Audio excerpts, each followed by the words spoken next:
Hello, welcome to our continuing Bible study series on individual responsibility to honor and support family leadership. This segment of the study focuses on Mary-Joseph interactions during the childhood of Jesus. I am Goodluck Ofebu. Hello, I am Obi Ofebu. We welcome you to this Bible study, Module 4, Session 20, of Living in the Image of God, brought to you by Banking Blessings Ministry. Hello, I am Tochukwu Chiobi. And I am Ijoma Tochiobi. Our discussion of Mary and Joseph will lead to understanding unity in parenting through honor and support for family leadership. God creates every person to represent Him in interactions with others. To be for others what God would be for them if He lived with us in human form. He provides resources to empower every person to perform the responsibilities. Also, He blesses those that do. Our program seeks to understand the meaning of living in the image of God. Resources that God has provided to guide us. And human responsibilities and benefits of living in the image of God. Let's dive right in to learn, test, and share from God's message. In the study series on the individual responsibility regarding family leadership, we have discussed the Shunammite couple, Adam and Eve, Abraham, Sarah, and Isaac, Rebekah unions. The previous studies led to understanding that God created marriage to unite a man and woman into a union of seamless complements, charged with and adequate for representing Him among all creation. He created man first, but found him inadequate. Then He created woman as comparable companion and helper from within. Also, the studies led to understanding the family leadership structure to consist of the husband as overall leader and the wife as spiritual gateway and occasional leader in specific matters. God uses the family leadership structure to communicate His will to the family and relies on seamless husband-wife communication for sharing the information and commitment. He calls the husband-wife union to honor and support each other's contributions to family leadership. He blesses those that do. The study continues with a two-part segment on the Mary-Joseph union. God called the Mary-Joseph union to a ministry of parenting the Messiah through pregnancy, childhood care, and transition to adulthood. He fulfills His promise of the Messiah through the ministry by sending the Messiah through a natural human family. The first part of the study discusses the initial stage of the ministry, when God called Mary to become pregnant with Jesus and called Joseph to support Mary in the pregnancy. Joseph's support for Mary began his responsibility as overall leader of the husband-wife ministry. The current study is the second of the two segments on Mary-Joseph ministry. We will see that God provided family care instructions through Joseph. We will discuss the birth of Jesus. The families escaped to Egypt and returned to Israel several years later. And their redirection to Galilee instead of Judea. Also, we will discuss the family's annual trip to Jerusalem to participate in the festival of the Passover. We will see that Mary-Joseph interactions during the childhood of Jesus illustrate unity in parenting through honor and support for family leadership. Regarding the birth of Jesus, He was born during a census ordered by the Roman Empire. The census order required all people to return to their home to be registered. Joseph traveled to Bethlehem with Mary to register. They were living in the town of Nazareth in Galilee and traveled to Bethlehem in Judea, which was Joseph's hometown, often referred to as the town of David. Mary followed Joseph. She was pregnant with Jesus and engaged to marry Joseph. Therefore, she followed him to register where he would register. Let us read from Luke chapter 2, verse 1 and verses 3 to 5. Luke chapter 2, verse 1. In those days, Caesar Augustus issued a decree that a census should be taken of the entire Roman world. Luke chapter 2, verse 3. And everyone went to their own town to register. Verse 4. So Joseph also went up from the town of Nazareth in Galilee to Judea, to Bethlehem, the town of David, because he belonged to the house and line of David. Verse 5. He went there to register with Mary, who was pledged to be married to him and was expecting a child. The passage we just read tells us that Joseph went to register at his hometown, and Mary went with him to register at the same place he registered. They were a family with Joseph as leader. Therefore, Mary followed him to register where he registered. The Bible account shows that Mary gave birth to Jesus at Bethlehem during the trip. However, we did not read the full account because our discussion focuses on understanding family leadership as revealed through their interactions. Let us discuss other accounts that highlight Joseph as overall leader of the husband-wife ministry. The Bible describes 3 occasions during the childhood of Jesus when Joseph received instruction from God regarding family care. The first instruction resulted in their flight to Egypt. The second led to their return to Israel several years later. The third was during the return trip to Israel when God directed the family to Galilee instead of Judea. Joseph led the family through implementation of each instruction, and Mary gave full support each time. Regarding the flight to Egypt, God instructed Joseph to move the family to Egypt to protect the child from King Herod. Matthew chapter 2, verse 13. When they had gone, an angel of the Lord appeared to Joseph in a dream. Get up, he said. Take the child and his mother and escape to Egypt.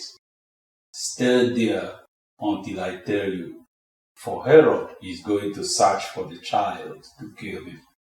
Verse 14. So he got up, took the child and his mother during the night, and left for Egypt. Several years after Joseph moved his young family to Egypt, the king that had threatened the child's life in Israel died.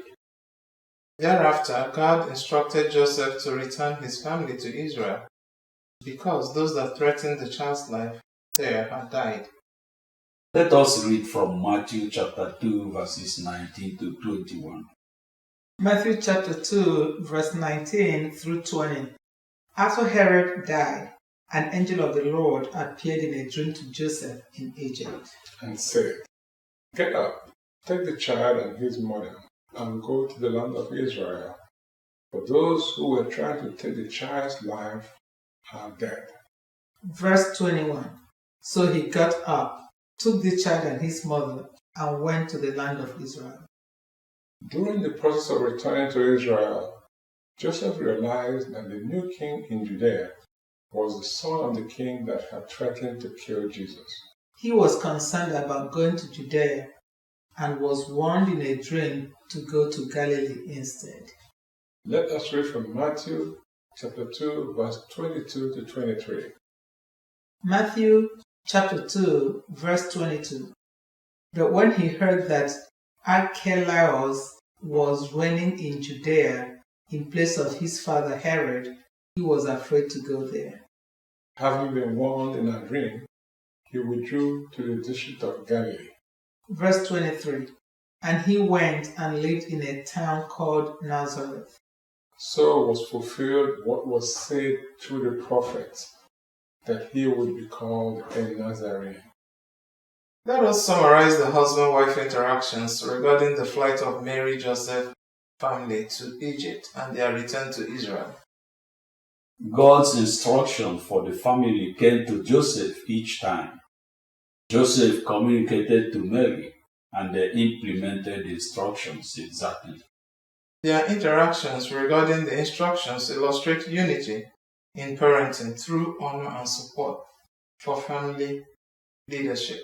Their unity in parenting also is evident through the account of events regarding their trip to Jerusalem for Passover festival when Jesus was 12 years old.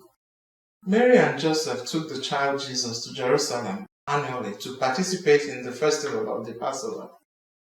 The child's participation in the events was important to the parents. Therefore, they took him there annually. Each event consisted of a long trek to Jerusalem, celebrations there, and a long trek home from Jerusalem. The parents allowed the child to mingle and interact freely with friends and relations during the trek to Jerusalem, celebrations there, and the trek home from Jerusalem. We know this based on the accounts of their participation when Jesus was 12 years old. Let us read from Luke chapter 2, verses 41 to 48. Luke chapter 2, verse 41. Every year, Jesus' parents went to Jerusalem for the festival of the Passover. Verse 42. When he was 12 years old, they went up to the festival according to the custom. Verse 43. After the festival was over, while his parents were returning home, the boy Jesus stayed behind in Jerusalem, but they were unaware of it. Verse 44. Thinking he was in their company, they traveled on for a day.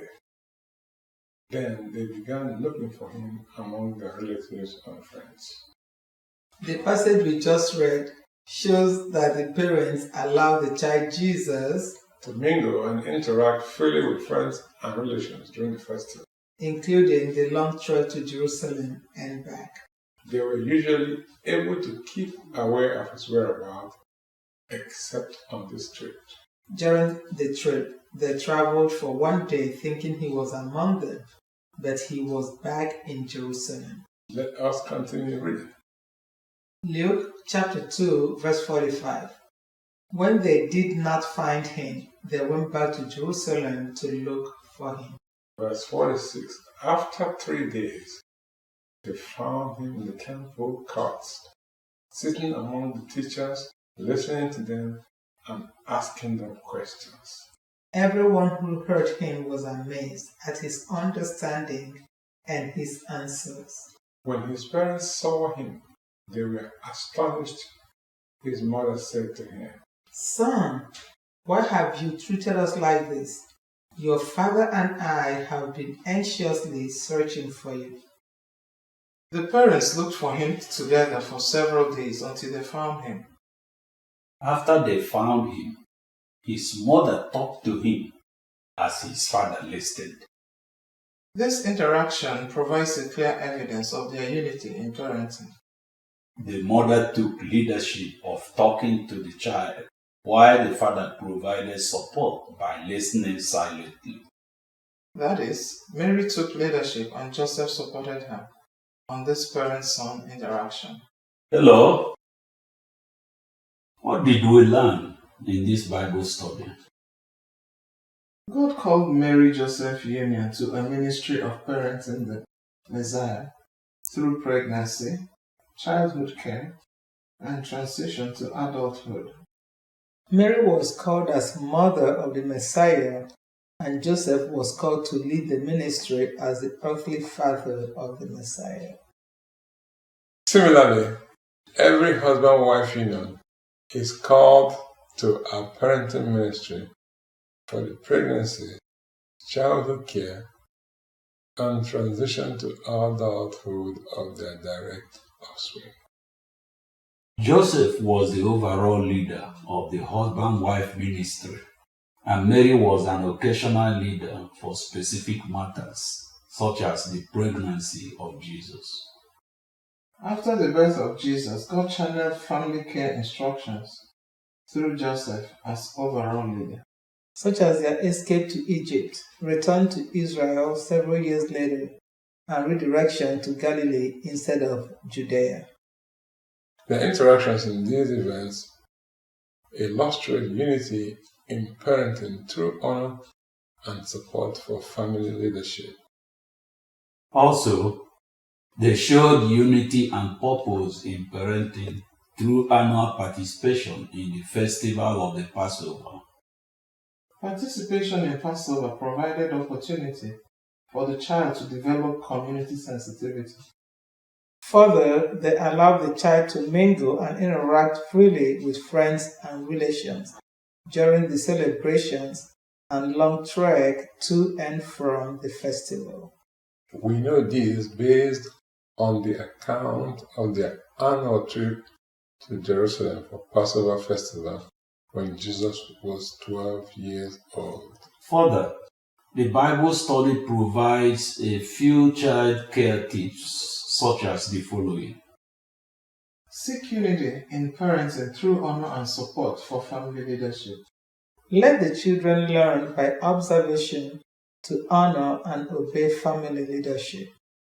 Let the children develop community sensitivity by honoring the customs and practices important to their community. Please join us again in our continuing discussion of living in the image of God. Thank you. God bless you. What Mary did here was what every mother would do. That because of the rearing and care for children, that customarily most of the time women are with their children, or they are the first contact to see what a child is doing. So in this case, Mary was the first to, even though the Bible said talk to him, but we know it was like a scolding, so she did what she should do. Women are usually the first to instruct a child when he's going wrong, he or she's going wrong, because they are the first contact. So that's what we see Mary do here, while Joseph listened, attentively. Another thing that we'll point out here is that both of them were in the vicinity, or in the scene. They were together in that admonition. So Joseph was not in another, they were together, they were agreed. Yeah. What we see in today's world is that sometimes a mother will be instructing the child or trying to correct. The father would say no, or put in things that will divide, show that they are not in unity, or vice versa. We allow such division to come in the mind of the children. So it's always good to instruct or correct children together, be in unity. Mm-hmm. That's what I see here. Mm-hmm. Okay, that's a good lesson. Yeah, and of course, if going to your second stuff, if we play that for the kids to see that we're not unified, Yeah. Kids are very intelligent. Very smart. Then we know exactly what to say to who and to who. Mm-hmm. So yeah, we ought to be seen together. Even if you don't quite agree, Yeah. you may be together there. Then when you get out of the presence of the kids, you can share your disagreement. Yes, absolutely.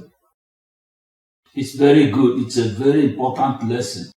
What I find, there's so many amazing things about the Bible, but is that this particular lesson, which really covers a lot of things, that it was taught in one sentence.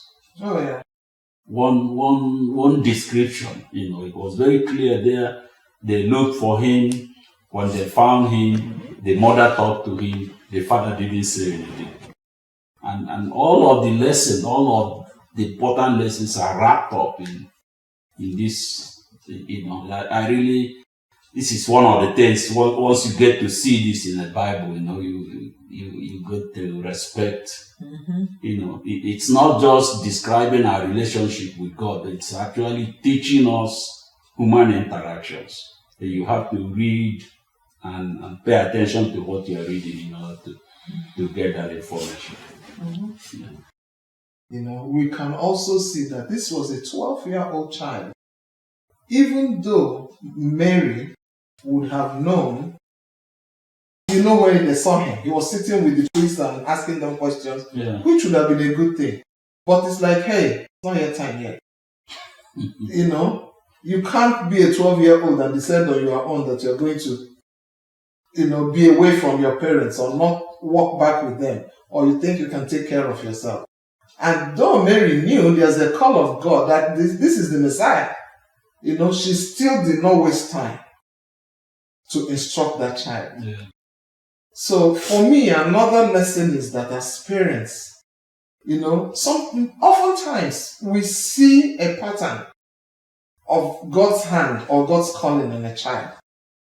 And if it's favorable or whatever, we tend to be over lenient on that child, forgetting that this is still a child and can easily be misled.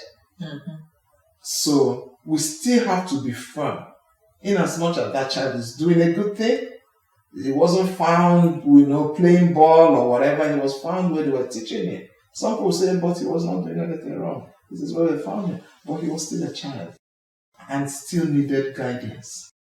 So that is showing us the, importance of parenting, and their relationship. So I think that's as usual, the Bible always has a lot to teach us if we can meditate on it and look into it. We'll see. Even though he was not at that point doing something wrong, but he did do something wrong for not going home with the parents. Yes. Because he caused some high blood pressure, anxiety, depression, whatever you may. Having looked for him for 3 days, I mean, I don't know how they were able to sleep.